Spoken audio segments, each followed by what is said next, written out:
Olá, estudante, tudo bem com você? Eu sou o professor Luciano Adley e esta é mais uma aula do nosso curso de Física Geral. Sejam todos bem-vindos. Você sabia que os movimentos periódicos da natureza podem ser descritos por uma função matemática que você estudou no ensino médio? Acompanhe o vídeo até o final que eu explicarei já já.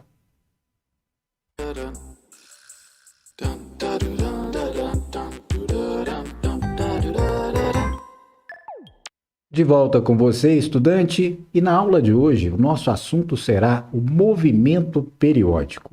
Como exemplo de sistema que executa esse tipo de movimento, vamos considerar a imagem número 1. Essa imagem número 1 representa um sistema muito utilizado pelos físicos. Esse sistema é o chamado sistema massa-mola. E ele é constituído, como o próprio nome sugere, por uma massa m, um corpo de massa m, conectado à extremidade livre de uma mola de constante elástica K.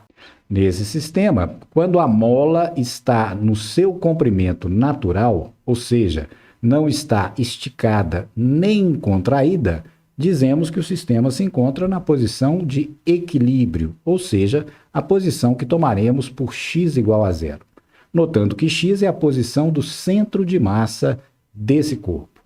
Para colocar o sistema em movimento, vamos deslocar o corpo de massa m para a esquerda e abandoná-lo para que ele execute o movimento gerado pela força elástica da mola. Observe. Centro de massa do objeto posicionado sobre o eixo x.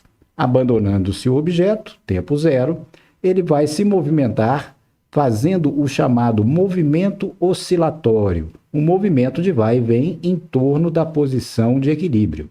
Notemos que com o cronômetro vamos registrar sempre o mesmo tempo t maiúsculo, a cada vez que o objeto retorna para sua posição original.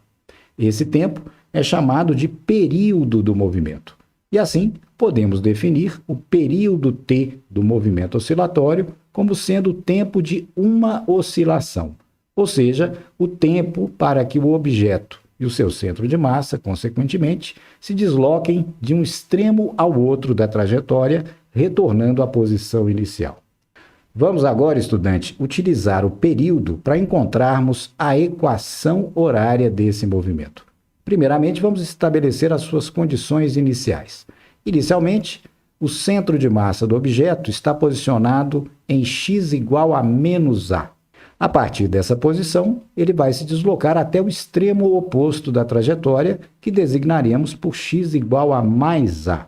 Esse valor de a é definido como sendo a amplitude do movimento oscilatório. Essa amplitude terá implicações importantes em vários aspectos, como veremos na sequência. As condições iniciais estabelecidas serão, então, posição inicial x0 igual a menos a. É o ponto de onde o centro de massa do corpo é abandonado. Velocidade inicial igual a zero. Como acabamos de dizer, o corpo será abandonado dessa posição. Vamos agora, através de algum elemento experimental adequado, verificar como varia a posição do corpo entre os extremos menos a e mais a ao longo do tempo. Isso será um gráfico gerado na imagem 2. Observe. O objeto se desloca e, após um tempo igual a 1 período, retorna à posição inicial. Após um tempo igual a 2 períodos, retorna à posição inicial. Após um tempo igual a 3 períodos, retorna novamente à sua posição inicial. Então, estudante, você reconhece esse gráfico? Percebe que é um gráfico em forma de onda? Lembra-se lá das funções do ensino médio?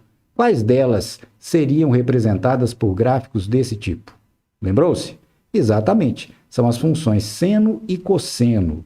Por essa razão, o movimento que estamos analisando recebe o nome especial de movimento harmônico simples, abreviado por MHS. É um movimento gerado por forças como a força da mola, que é uma força linear, força restauradora linear da lei de Hooke, que você estudou lá na Física 1. Vamos agora obter a equação explícita do movimento harmônico simples, do MHS. Portanto, consideraremos a função na forma explícita, menos a cosseno de φ de t. Φ de t é um ângulo conveniente que chamaremos de fase do movimento. Note que a fase irá variar enquanto o movimento ocorre ao longo do tempo. Inicialmente, no tempo zero, a fase vale 0 grau. Cosseno de 0 grau é 1. 1 vezes menos a. Corresponde, portanto, à hipótese que estamos fazendo.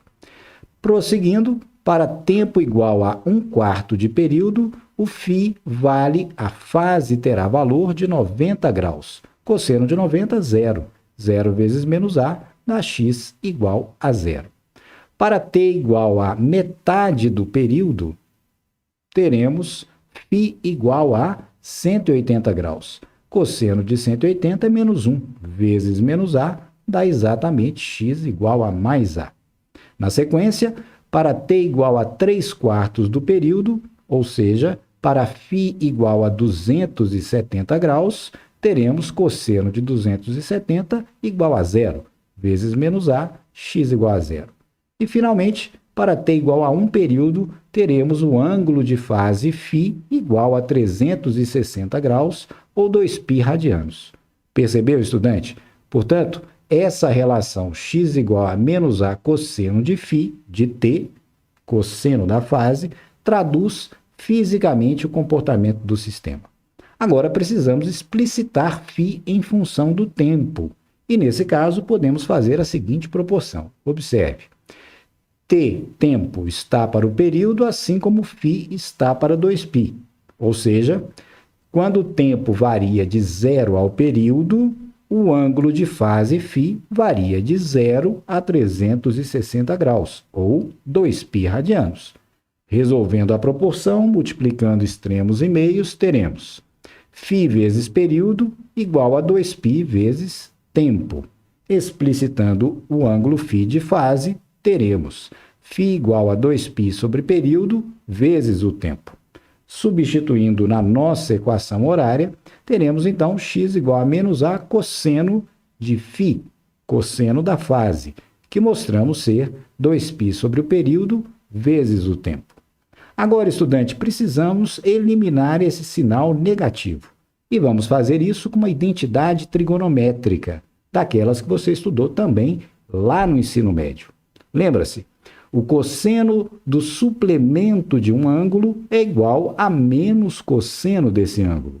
Portanto, podemos escrever que cosseno de 2π sobre período vezes tempo mais π igual a menos cosseno de 2π sobre período vezes tempo.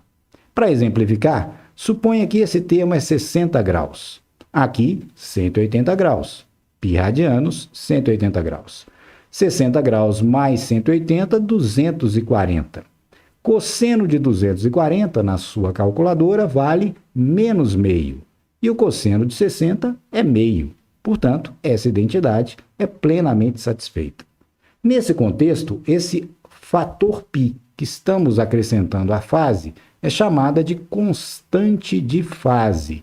E veremos, na sequência, que ela terá uma implicação física importante.